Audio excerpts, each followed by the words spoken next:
à tous les amis, c'est Mr Fox. Alors, certains d'entre vous le savent déjà, je vais l'expliquer aux autres, je ne suis pas très série. Alors, il m'arrive de regarder des séries évidemment, mais je suis beaucoup moins série que tous les autres gens de mon âge qui me parlent un petit peu de Homeland, de Surécoute, de Community, etc. Voilà, je suis pas très série de manière générale, j'en regarde, mais en dehors de Le Trône de Fer récemment, je suis pas très série. En revanche, comme beaucoup de gens, je pense, je regarde des vidéos sur internet, ça c'est vrai, et parfois des séries du web, parce que le web regorge de viviers de talents, et notamment en termes de séries. Et il y a beaucoup de web shows qui sont très très sympathiques, et j'ai décidé pour vous guider, chers amis, parce que je vous aime bien, le top 11 de mes web shows préférés, donc le top 11 des web shows. Par web show, j'entends évidemment donc les shows au terme général, créés pour le web, et je vais justement profiter pour faire une petite précision avant de commencer.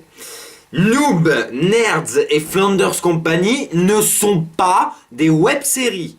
Ce sont des séries créées pour la télévision. Nerds est une série de Davy Mourier, Monsieur Poulpe et Didier Richard, créée pour la chaîne No Life. Flanders Company est une série créée par Rudy Pomared pour la chaîne No Life. Noob, c'est un peu plus délicat, j'ai l'impression qu'ils diffusent en même temps sur le web et en même temps à la télé, mais de toute manière, même si c'était considéré comme une web-série, elle n'aurait pas sa place dans mon top 11, donc le problème est résolu. Dans le même ordre d'idées, Bref n'est pas une web-série. Ce n'est pas parce que vous l'avez vu sur le web que c'est une web-série. Bref, c'était une série créée pour la télévision, pour Canal+.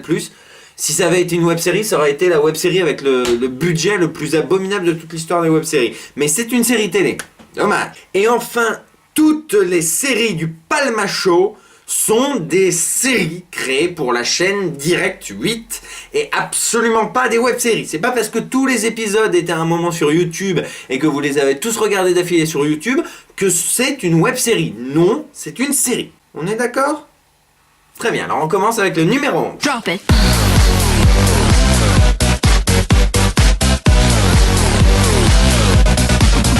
Yeah. I really like you to be my private dancer. All fucking hook back. Le Hard Corner. Alors on commence le top 11 avec une émission de jeux vidéo. Comme c'est original. C'est pas comme s'il y en avait 300 000 sur le web. Qu'on soit bien clair, je suis pas très série d'émissions sur les jeux vidéo. Je suis pas grand fan pour la bonne raison que je suis pas non plus un grand joueur de jeux vidéo. Ma dernière console en date c'est la Wii. Et je n'ai pas acheté de jeu depuis GoldenEye. Donc voilà, pour vous donner une idée. Mais en revanche, j'aime beaucoup le Hard Corner pour 3 raisons. D'abord parce que c'est assez drôle en soi. Même si effectivement il y a quelques gags un peu bas du front. Je déteste tellement le jeu que j'ai chié dans la boîte. La série Hard Corner reste quand même une série assez drôle, bien écrite par Benzaï, bien interprétée également. Voilà, il y a des bons gags, il y a des bonnes idées. La deuxième chose qui me fait m'intéresser à cette série, c'est l'originalité de son concept, à savoir critiquer les boîtes de jeux, si j'ose dire, les éditions collector. Pour ma part, c'est ce qui m'intéresse le plus, j'ai envie de dire, quand j'achète un DVD, par exemple. J'achète plus de DVD que de jeux. Mais ce qui m'intéresse, c'est pas l'objet. Voilà, j'aime bien, je suis attaché à l'objet. J'aime bien savoir quel bonus va y avoir dedans, qu'est-ce qui va, quelle forme va prendre le boîtier, la jaquette, etc. J'ai racheté Battle Royale alors que je l'avais déjà, simplement parce que le boîtier était plus beau. Donc voilà, c'était pour vous donner une idée. Donc voilà, moi j'attache une grande importance à l'objet et voir justement Benzaï qui en plus donc de ce côté un peu humour chronique un petit peu donc les coffrets, j'aime beaucoup. Donc gros point positif pour Benzaï à ce sujet. Et enfin la troisième raison qui me fait aimer Hard Corner, c'est que Benzaï fait ça tout seul. Toutes les séries que je vais vous dire après coup, c'est l'œuvre de plusieurs hommes. Une équipe, ou bien une vraie équipe motivée, ou bien même parfois 2 mecs qui s'entraident, mais c'est toujours une équipe. Benzaï fait ça tout seul. Moi, c'est ce que je me dis à chaque fois quand je veux mettre en place un truc, je veux dire « Ah oui, mais je suis tout seul ». Des fois, je demande de l'aide à Guillaume, mais sinon, je suis tout seul. Et je me dis, c'est pas possible de faire quelque chose de potable tout seul. Et Benzaï nous prouve avec sa série Hard Corner qu'il est possible de mettre quelque chose en forme, même tout seul. Et c'est Benzaï avec sa série Hard Corner, quand j'ai vu le debug mode sur No Life qui explique le fonctionnement de l'émission, Quand j'ai vu qu'il faisait ça tout seul, ça m'a reboosté pour parler en VF, parce que je me suis dit, ce mec fait ça tout seul et ça passe sur No Life, si lui peut le faire, je vais me motiver, je vais y arriver. Donc merci Benzaï, c'est grâce à toi que je me suis remotivé pour parler en VF, c'est grâce à toi que Parlons VF passe sur RCF Allier, et tu es donc numéro 1. Faux raccord. Alors Faux raccord, une émission sur le cinéma créée par Anthony Barthélémy et Kevin Sardet. Ça se voit que je regarde mon ordinateur ? Oui, bon tant pis. Anthony Barthélémy et Kevin Sardet, qui sont donc de gros fans de cinéma, qui travaillent pour Allociné, donc voilà. Donc ils ont mis en place cette émission qui consiste à rapporter un petit peu tous les petits défauts, on va dire, des films. C'est ce qui fait leur charme. Mais voilà, quand on voit très clairement un mannequin ou un trampoline, ou qu'on voit une perche dans le décor, le caméraman dans un miroir, etc. Faux raccord s'amuse à détecter tous ces petits détails pour nous les montrer. C'est une émission, je trouve, très intéressante, d'une part, parce que bon, c'est toujours rigolo un petit peu de découvrir un petit peu ces trucs. Et ce qui est très très bien avec Faux raccord également, c'est qu'ils expliquent un petit peu tout ce qui pourrait entraîner ces faux raccords. C'est-à-dire quand on dit « Hey, t'as vu, il y a un caméraman là !» Et l'autre, parce qu'il y a 2 présentateurs, de répondre « Ah oui, mais c'est parce qu'à l'époque, les travelling fonctionnaient ainsi, on ne pouvait pas faire autrement. » Tout ça, là, c'est le bras métallique de la grue. Au bout, il y a une sorte de rotule gyroscopique où est accrochée la caméra. Et ça, mon bon Michel, c'est une photo de tournage de la scène. Oh, énorme! Voilà le bras qui se reflète et la caméra est au bout. Maintenant, Et tout ça est ponctué en plus de petites gags qui sont... Voilà. Ce sont des gags hallucinés, donc très moyens. Mais des gags quand même qui ont le mérite d'exister. Donc du coup, Faux raccord, qu'est-ce que c'est ? C'est une émission sur le cinéma, qui parle de cinéma, qui nous explique des choses sur le cinéma, agrémentée de gags et d'informations qu'on aime ressortir en société. Effectivement, il y a un problème que crée Faux raccord quand même, et c'est ce que reproche Guillaume à cette émission, c'est qu'après tu ne peux plus regarder le film de la même manière. Tu vois le Faux raccord, tu penses à l'émission, tu dis « Ah !»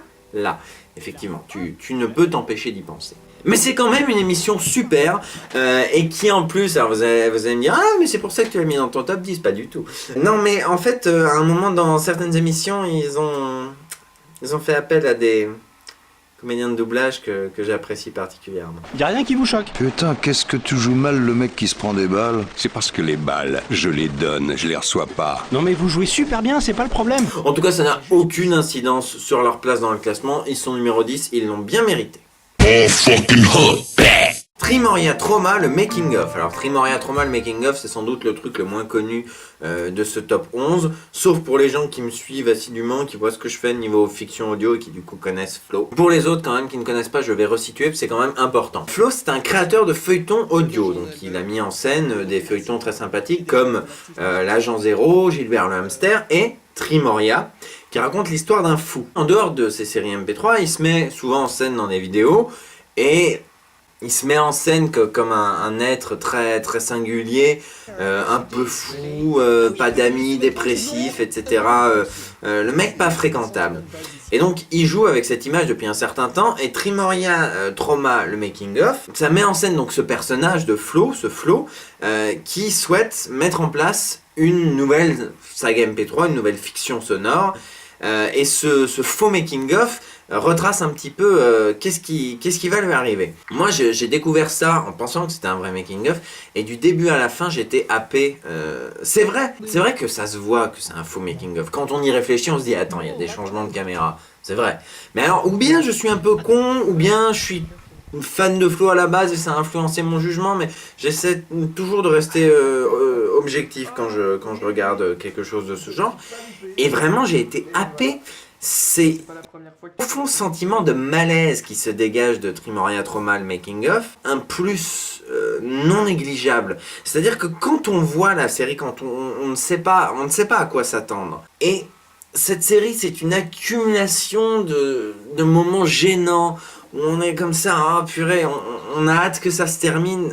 C'est malsain, c'est une ambiance malsaine, une ambiance gênante. On a un peu pris de pitié, mais pas d'affection pour ce personnage, ce Florian complètement barré, voilà. Alors voilà. peut-être que c'est moi, mais personnellement je suis vraiment fan. Il y a vraiment quelque chose de bien tourné, donc c'est un côté Lost in La Mancha, donc un reportage presque caméra à l'épaule de comment se met en place la saga et finalement comment elle ne se met pas en place. Mais voilà, il y a ce cheminement, on voit un petit peu, on découvre le personnage entre guillemets hein, de Flo, on découvre qu'il est zinzin, etc. C'est une succession de moments gênants, malsains, etc. Et j'ai vraiment été happé et c'est vraiment bien. Alors voilà, je sais, qu'en disant ça, je suis pas non plus ultra objectif, c'est pour ça qu'il est que 9ème.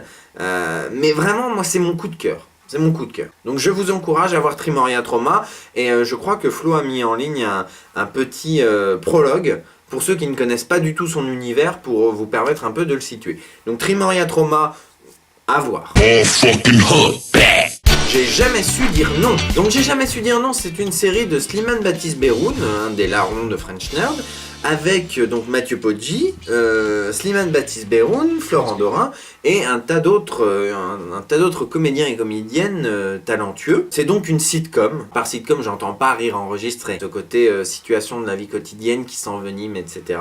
Donc J'ai jamais su dire non. C'est l'histoire de Tom, un mec un peu loser qui a perdu sa copine, qui se fait harceler sexuellement au boulot, et qu'il y a un de ses potes bien lourd et bien cradingue qui s'est incrusté chez lui. Donc il accumule les emmerdes, pourquoi ? Parce qu'il ne sait pas dire non. Et donc cette série va le suivre un petit peu, voir comment il va réussir peut-être à récupérer sa nana dans un premier temps, à arrêter les emmerdes au job dans un second temps, et puis dans un troisième temps à se débarrasser de ce coloc envahissant. Alors J'ai jamais su dire non, la première qualité c'est que c'est drôle.